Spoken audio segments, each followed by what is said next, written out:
Hello friends, मैं doctor Ravindra Savarkar Vedanta hospital के YouTube channel में फिर से एक बार आपका स्वागत करता हूं।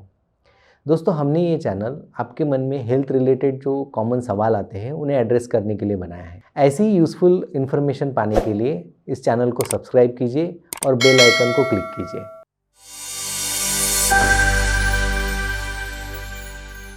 दोस्तों, आपको जैसे पता ही होगा कि डायबिटीज़ के पेशेंट में दवाइयों के साथ साथ कुछ लाइफस्टाइल चेंजेस करना बहुत ज़रूरी होता है। उसमें दो चेंजेस सबसे इम्पॉर्टेंट होते हैं। पहला होता है डाइट और दूसरा होता है रेगुलर एक्सरसाइज। तो सबसे पहले हम डायबिटीज़ के डाइट के बारे में जानते हैं। डायबिटीज़ के डाइट को समझने से पहले हमें दो कंसेप्ट्स को जानना बहुत ज़रूरी है। पहला कि बॉडी में ग्लूकोज का फंक्शन क्या होता है, और दूसरा कि डायबिटीज़ में ग्लूकोज मेटाबॉलिज्म में एग्जैक्टली क्या प्रॉब्लम होता है। दोस्तों, कोई भी व्हीकल में जो पेट्रोल या डीजल का काम होता है वही हमारे बॉडी में ग्लूकोज का काम होता है। जैसे एक पेट्रोल या डीजल पे जो एनर्जी प्रोड्यूस होती है उस पे एक व्हीकल चलता है, उसी तरह ग्लूकोज से जो एनर्जी प्रोड्यूस होती है उससे हमारे पूरे बॉडी फंक्शन चलते हैं। तो जैसे एक नॉर्मल पर्सन के लिए ग्लूकोज ज़रूरी होता है, वैसे ही एक डायबिटिक पर्सन के लिए भी ग्लूकोज ज़रूरी होता है। नॉर्मल पर्सन में अगर ग्लूकोज का बहुत ज़्यादा लोड अगर ब्लड में आ जाता है तो नॉर्मल पर्सन की बॉडी उस ग्लूकोज लोड को विदिन 2 आवर्स नॉर्मलाइज कर देती है। लेकिन डायबिटिक पेशेंट में एक्स्ट्रा ग्लूकोज लोड को पेशेंट की बॉडी हैंडल नहीं कर पाती और ब्लड ग्लूकोज लेवल बढ़ी हुई रहती है। इन्हीं दो कंसेप्ट्स पे डायबिटिक डाइट प्लान किया जाता है। दोस्तों, डायबिटिक डाइट के बारे में मुझे अक्सर ये पूछा जाता है कि क्या खाना चाहिए, बट उससे भी ज़्यादा इम्पॉर्टेंट सवाल है कि कैसे खाना चाहिए। जैसा कि हमने अभी देखा कि डायबिटिक पेशेंट के बॉडी में एकदम से ग्लूकोज लोड नहीं जाना चाहिए, तो इसीलिए हमें ग्लूकोज तो बॉडी को देना है लेकिन धीरे धीरे देना है। तो इसी कंसेप्ट पे रिकमेंडेशन ये रहता है कि डायबिटिक पेशेंट ने हर 4 घंटे में कुछ खाना चाहिए ताकि बॉडी को ग्लूकोज धीरे धीरे मिलता रहे।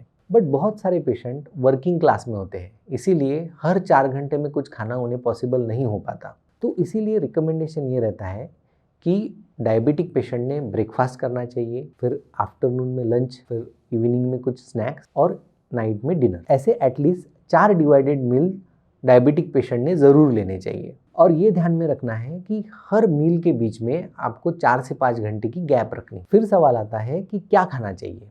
इसके लिए हमें ग्लाइसेमिक इंडेक्स के कंसेप्ट को समझना ज़रूरी है। हाई ग्लाइसेमिक इंडेक्स वाले फूड प्रोडक्ट ऐसे प्रोडक्ट होते हैं जिन्हें खाने के बाद ब्लड शुगर बहुत तेज़ी से बढ़ती है, तो हमें ऐसे हाई ग्लाइसेमिक इंडेक्स वाले फूड प्रोडक्ट को अवॉइड करना है। हाई ग्लाइसेमिक इंडेक्स वाले फूड प्रोडक्ट्स में आते हैं शक्कर, गुड़, आलू, चावल, बीट एट्सेट्रा। तो हमें ऐसे फूड प्रोडक्ट तो अवॉइड करने हैं ही, लेकिन अगर खाना भी है तो उन्हें कम क्वांटिटी में खाना चाहिए ताकि शरीर में एकदम से ग्लूकोज का लोड ना जाए। मुझे बहुत बार पेशेंट ये पूछते हैं कि नॉर्मल राइस की जगह हम ब्राउन राइस खा सकते हैं क्या। तो मेरा उस पर यही बोलना रहेगा कि ब्राउन राइस भी हाई ग्लाइसेमिक इंडेक्स का होता है, इसीलिए ब्राउन राइस को भी अवॉइड करना चाहिए। फिर दूसरा सवाल आता है फलों के बारे में। कई बार पेशेंट ये पूछते हैं कि कौन से फल खाने चाहिए। तो डायबिटीज़ में यूजुअली एप्पल और पपई, ये 2 फल सेफ होते हैं, लेकिन आप बाकी फल भी खा सकते हैं, लेकिन आपको क्वांटिटी उसकी कम रखनी है, क्योंकि फलों में ग्लूकोज के साथ साथ ऐसे कुछ मिनरल्स होते हैं, फाइबर्स होते हैं जो शुगर कंट्रोल में उल्टा हेल्प करते हैं। इसीलिए फलों का सेवन डायबिटिक पेशेंट में लाभदायक होता है। अगला सवाल होता है कि कड़वी चीज़ें खाने से शुगर कम होती है क्या। तो मेरा इस पर यह बोलना रहेगा कि कुछ रिसर्च ऐसे हैं कि जो ऐसा दर्शाते हैं कि करेला खाने से कुछ मात्रा में शुगर कम होती है, बट इसको हम जनरलाइज नहीं कर सकते। तो हम ऐसा बोल सकते हैं कि कड़वी चीज़ें खाने से शुगर कम नहीं होती। कुछ चीज़ें ऐसी होती है कि जो डायबिटिक पेशेंट ने ज़्यादा खानी चाहिए, जिसमें सबसे इम्पॉर्टेंट है फाइबर्स। फाइबर्स एक्चुअली इंटेस्टाइन से ग्लूकोज के एब्जॉर्प्शन को स्लो कर देती है, और साथ साथ इसका फ़ायदा ये भी होता है कि ये कॉन्स्टिपेशन को प्रिवेंट करती है। राजमा, छिलके वाली दालें, फल, गाजर, ककड़ी, इनमें फाइबर बहुत अच्छी मात्रा में होता है। फिर अगला सवाल आता है कि क्या डायबिटिक पेशेंट ड्राई फ्रूट्स खा सकते हैं। तो इसमें किशमिश छोड़ के बाकी ड्राई फ्रूट्स डायबिटिक पेशेंट हल्की मात्रा में खा सकते हैं। दोस्तों, हम ये हमेशा सोचते हैं कि हमारे ग्रैंड पेरेंट्स की जनरेशन इतनी हेल्दी कैसे थी। मेरे ख्याल से इसका एक रीज़न था कि वो ज्वारी का सेवन हमेशा करते थे। दोस्तों, ज्वारी या अदर मिलेट्स जैसे कि रागी, बाजरा इत्यादि में मिनरल्स, एंटीऑक्सीडेंट के साथ साथ फाइबर अच्छी मात्रा में होते हैं। इनके रेगुलर सेवन से ब्लड शुगर तो कम होती ही है, साथ साथ ब्लड प्रेशर भी कम होता है। इसीलिए गवर्नमेंट भी मिशन मिलेट्स के द्वारा ज्वारी को प्रमोट कर रही है।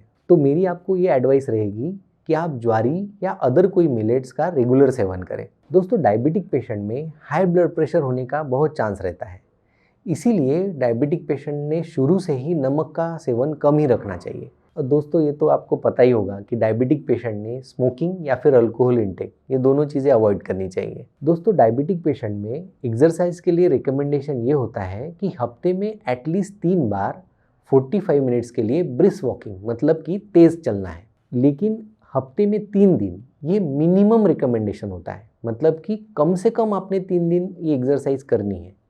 अगर आप उसको डेली करेंगे तो आपके लिए ज़्यादा फायदेमंद होगा। डायबिटिक पेशेंट अदर टाइप की एक्सरसाइज जैसे कि ट्रेडमिल रनिंग, साइकिलिंग, ऐसे एक्सरसाइज भी कर सकते हैं। दोस्तों, अगर डायबिटिक पेशेंट ये 2 लाइफस्टाइल मॉडिफिकेशन अच्छे से फॉलो करते हैं तो दवाइयों की नीड काफ़ी कम हो सकती है और ब्लड शुगर लेवल बहुत अच्छे से कंट्रोल रह सकती है। आशा करता हूँ कि आपको ये वीडियो यूज़फुल लगा होगा। अगर आपके मन में और भी कोई सवाल है तो कमेंट सेक्शन में ज़रूर लिखिए।